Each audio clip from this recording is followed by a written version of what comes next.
حقنا مخبار سرح خنسرحينا سقمت دما كنوسدينا فيلد مارشال برهانو جلا اسكن اسمعي كشابه غاز امدو بلو بوردر سبرو مهد እኮ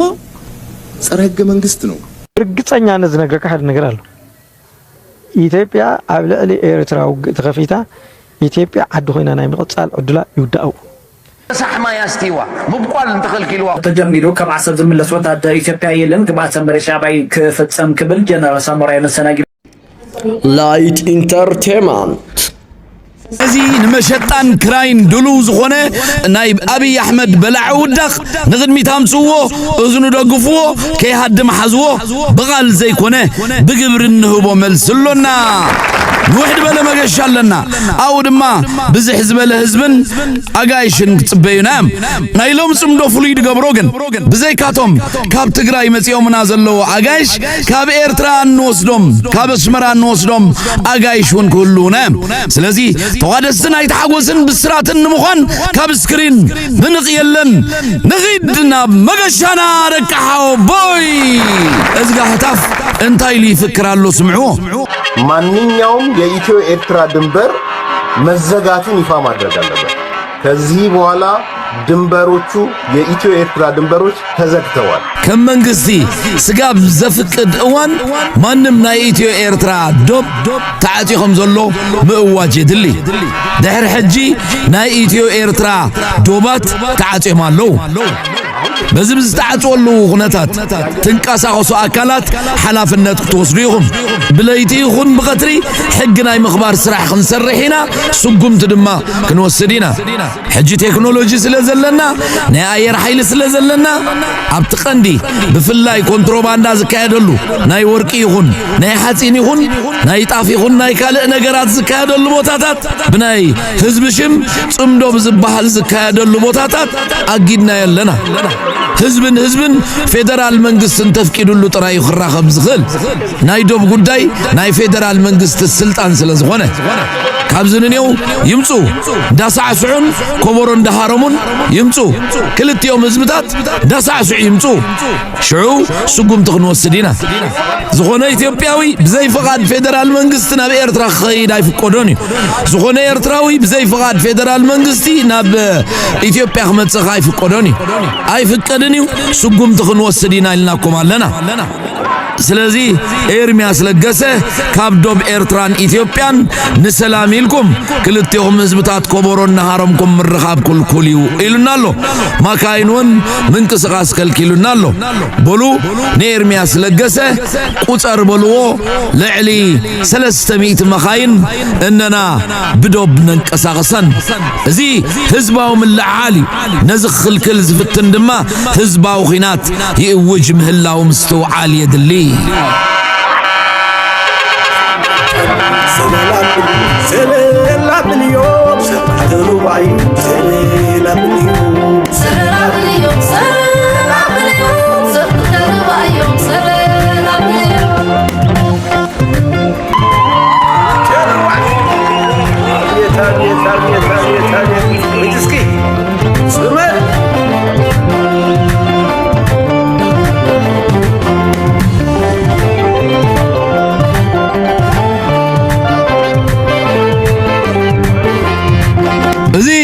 لعل 300 مخاين تعجبوا بعد خوتيونا بعد خلا بإرتراويان منسيات تعجبوا زاتو زلو حزبي زبزح خفالو منسياتهم اذن نريو قاف لايقنا كم تقد مغلوب عمتات نفلطو نوق زي كونس نامناي درار انقدوتن نامناي سلامن صمدون الدراشي زغنع زلو ازي نسمعو زلنا دمصتات دما كم تناي قدم حيدت عمتات نفلطو دمص منافعن مورتالاتن زي كونه دمص طرمبان التاديتاتن زسنيو زلو ازي ببزح حزب تساتفتن لختما من دفرا قنيات فيستيفال امسيل واز حلفت صمدو اب تاريخ صمدو زبزح حزب مخاين تساتفو زعبه مدب كوينو تمزغيبو يركب زخبركم احوات ارتراويانن تغارون بفلاي كامن اسيات لومي تاريخ دويلو من اسيات انتاي كتقبريهم زحلفه جوحيسكم ديكم اخت نبرو ويس نصبح نحسبكم بتبعت كتغعزو اليو زحت النازلو ابستا كيبنا له زلنا مخنيات نايت حدا عوت ابلعل تخالق نمصنبال ايكونن عوت سبعونت ابلعل تصلئن مصنبالينا تاكيبنا زلنا وعزو صمدو بصنوعن ندحريت كملسلو بزي خيلن درجه ابزو غعزلو زلو اوان بقبر زعتر زلو عوتات نريولنا لومون بزتقبر حيال صعري بزتفلالي مخنيات ابي ارترا تحت قيد الصلحو تغارو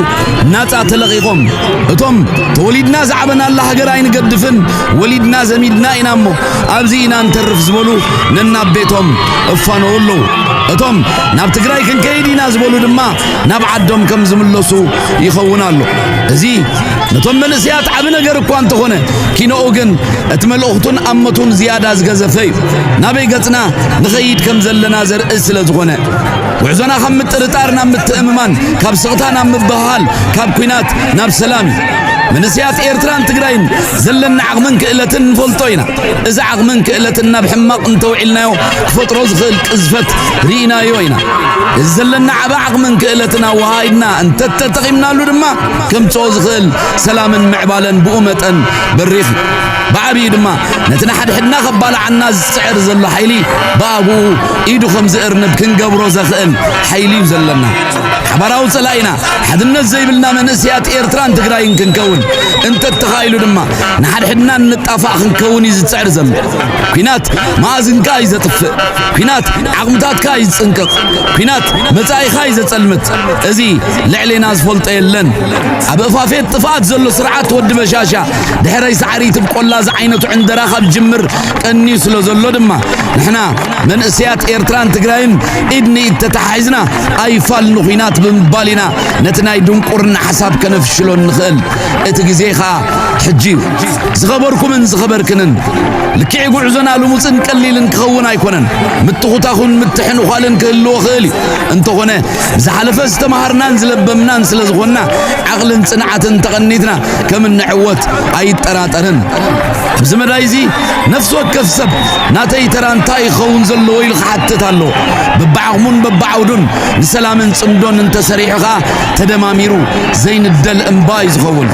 نفس وكف من اسي دمصلو نفس وكف من اسي حيللو نفس وكف من اسي ابتزغصل معرف ناي تاريخ زصحفون نولودات زحلف ابركتون الله ስለዚህ ኢዴት ካን በሊ መልእኽት ጽምዶ ይغنيلي عوض نحفاش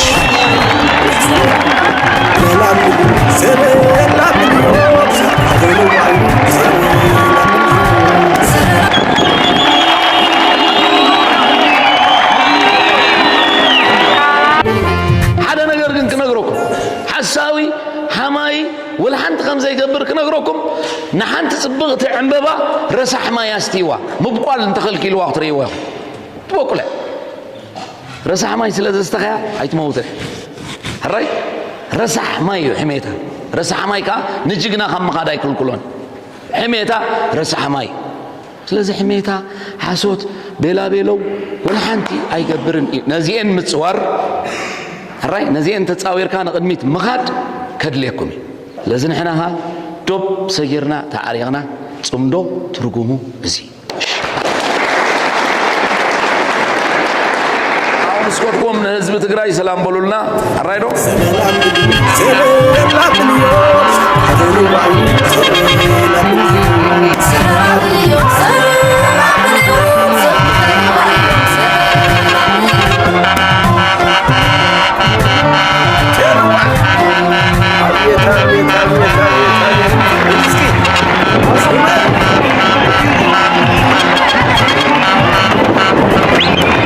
فيلد مارشال برهانو جولا اسكن اسمعي ከሻቢያ ጋር ጽምዶ ብሎ ግን ቦርደር ሰብሮ መሄድ እኮ ጸረ ህገ መንግስት ነው። ያ ፈጢርዎ ዘሎ ነውፂ فيلد مارشال برهانو جولا اسكن اسمعي ከሻቢያ ጋር ጽምዶ ብሎ ግን ቦርደር ሰብሮ መሄድ እኮ ጸረ ህገ መንግስት ነው። ያ ተበርከቱ ተፈናቃይ አለቅም እነን ተሸክሞ ካልገባ ማለት እኮ ጸረ ህገ መንግስት ነው። አክሱም ህዋት የሚፎክርበት ታሪክ አይደለም። አክሱም የኢትዮጵያ ህዝብ ታሪክ ነው። እምባርከም ሰማዕኩም ወይ ፊልድ ማርሻል ብርሃኑ ጁላ እንታይ ዝብል ዘሎ ጽምዶ ብምግባር ወያኔ ታሪካዊ ስሕተት ትጋገላ ሕገ መንግስቲና ኢትዮጵያ ትዕኑላ ይብሉሎ ሳቶም ግን ሕገ መንግስቲ ኢትዮጵያ ጥራይ ዘይኮነስ ኢትዮጵያ ማፍሪሶማ ብዙኾነ ጽምዶ እትእንኮ ኣብዚ እዋን እዚ ህዝቢ ትግራይ ከም ህዝቢ ኤርትራውን ከም ህዝቢ ምእንቲ ክቅጽል ዘለዎ ፖለቲካዊ ጽምዶ እዩ እዚ ፖለቲካዊ ጽምዶ ነባራዊ ንዘልዓለም ጽምዶ ኮይኑ ድማ ክቅጽል ኣለዎ ብዘይ እዚ ጽምዶ እዚ ኣብ ትግራይን ኣብ ኤርትራን ዘሎ ህዝቢ ቀጻልነቱ ኣብ ኣዝዩ ሓደገኛ ኩነታት ክበጽሕ ስለ ዝኽእል ስለዚ ኣብቲ ናይ ቀደም እዋን ብዛዕባ ተደምረናል ዘመስግንዎ ዝነበረ ምስጋና እሱሞ ስምዕዎ ናብ ኩሉ ድማ ክበጽሕ ሸር ግበርዎ ሰሰናዩ በጣም ነው የምናመሰግነው የኤርትራ ህዝብና መንግስት ስላደረገው ነገር ጀግናው የኤርትራ ሰራዊት የጋራ ጠላትን በጋራ በመቀጥቀጥ ይሄ ተረጋግም ካለ መኮንኖቹ ጀምሮ ከኢታማጆር ሹሙ ጀምሮ እስከታች ያለው ሲድል አብቅተውናል ለምንድን ነው ታርጌት የሚያደርጉት ይሄ ተረጋግም ካለ ሁለቱን ሰራዊት ነው የሃይሌባን ሰራዊት የቀበረው የሰለሞን ሰራዊት ነው እንኳን ሰው የራስህ ጥላ ጨለማ አትርሳው ይሄን ይከዳል አትርሳው ብራም ይሄን እንድንክድ እንድንረሳ እንድንሳደም ይፈልጉ ኃይሎች ሞኞች ናቸው አትርሳው አናደርግም በጣም ነው የምናመሰግነው የኤርትራ ህዝብና መንግስት ስላደረገው ነገር አደይ ትግራዋይት በመሆና ተሰኪፈን ሐፊረን አይፈልጥኔ ከሙ ድማ አቦ ኤርትራው በመሆኑ ምንም ተሰኪፈው ድማ አይፈልጥኔ ብዙኾነ ካብ ዝኽልት ሕብረተሰብ ዝመጻኹ ውልድ ናይ ዝኽልት ሕብረተሰብ በመሆነ ድማ ኣዝዩ ባህ ይብለኒ ይሕጎስ ኣዘ ድማ ንዝኽልት ሕብረተሰብ ይፎቶ ሰላሙን ፍቅሩን ሓድነቱን ድማ ይምነ ብዙኾነ ኣብዚ እዋን እዚ ጽምዶ ብምቅባለ ብዙሓት ዝኮረኹም ሰባት ኣለኹም ምንም ዝገብሮ ነገር የለን ምክንያቱ ነደይ ሓሌላ ነቦይ ድማ ይሓሌሉ ስለዚ እዞም ስድራቤት ኣደይ ይኹን ስድራቤት ኣቦይ ሰላም ክገብሩለይ ከሎ ከማይ መን ክሕጎዝ ዝኽእል ስለዚ እታ ንዓይ እትጥዕመኒ ተርባሓኒ ዝበልኩዋ ነገር አልዒለለኹ ስኻትኩም ከኣ ትማሊ ጆኖሳይደር ትብልዎ ዝነበረ አብይ አሕመድ መሪጽኩም ናብ አዲስ አበባ መኻድኩም ከኣ የርባሓና ኢልኩም ኣለኹም እዚ ከኣ ብልዕሊ ስድራ ቤትኩም ዘሎ ፍቅሪ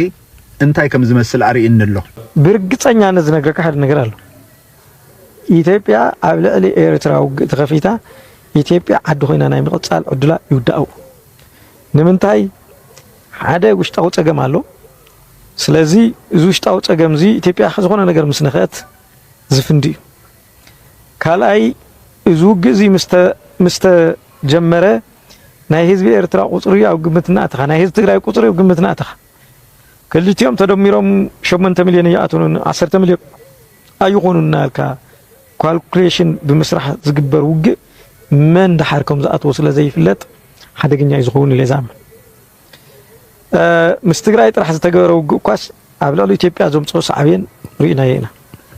ከመይ ዝመሰለ ኢኮኖሚያዊ ውድቀት ፖለቲካዊ ውድቀት ሶሻል ፋብሪክ ናይቲ ህዝቢ ከም ዝበጣጠሶ ብግልጽ ዝረአ ዘሎ እዩ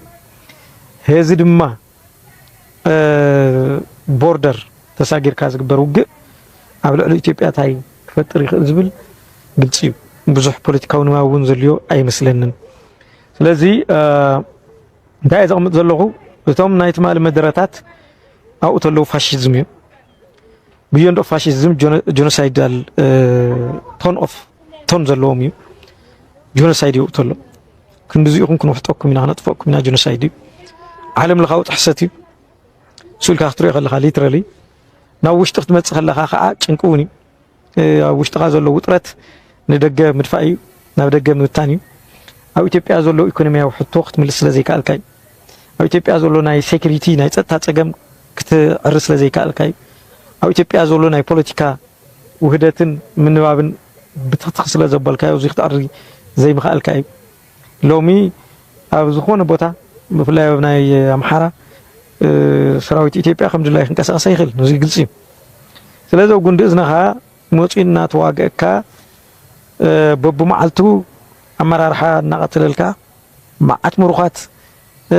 ኣብ ቅድሚ ዓይንኻ እናርአየካ እዙይ ተይፈታሕኻ ተሳጊረ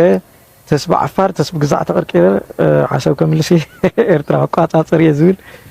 ኣነ ዕብዳን እዩ ኢለ እየ ዝወስድ ውዕል ፕሪቶሪያ ምኽታሙ ስዒቡ ትግራይ ካብ በሰላም ኩናት ክትወፅእ ኢትዮጵያ ናብ ምርግጋእ ክትምለስ ዓለም ኣብ ትፅውዓሉ ዘላ ግዜ ሕጂ እውን ሕወሓት ሙሉእ ብሙሉእ ክውንቆስ ምዃኑ ኣዛዚ ሰራዊት ዝገልጽ ዘሎ ብኣሽሓ ዝቑፀር ዘመናዊ ኣፅዋርን ሰራዊት ናብ ትግራይ ብደቡብን ምብራቕን ምዕራብን ኣብ ዝጸጋዕሉ ዘሎ ግዜ ሰሜን እዝ ላይ ደገመው እሱ ነው። አሁንም በየቀኑ ይክዳል።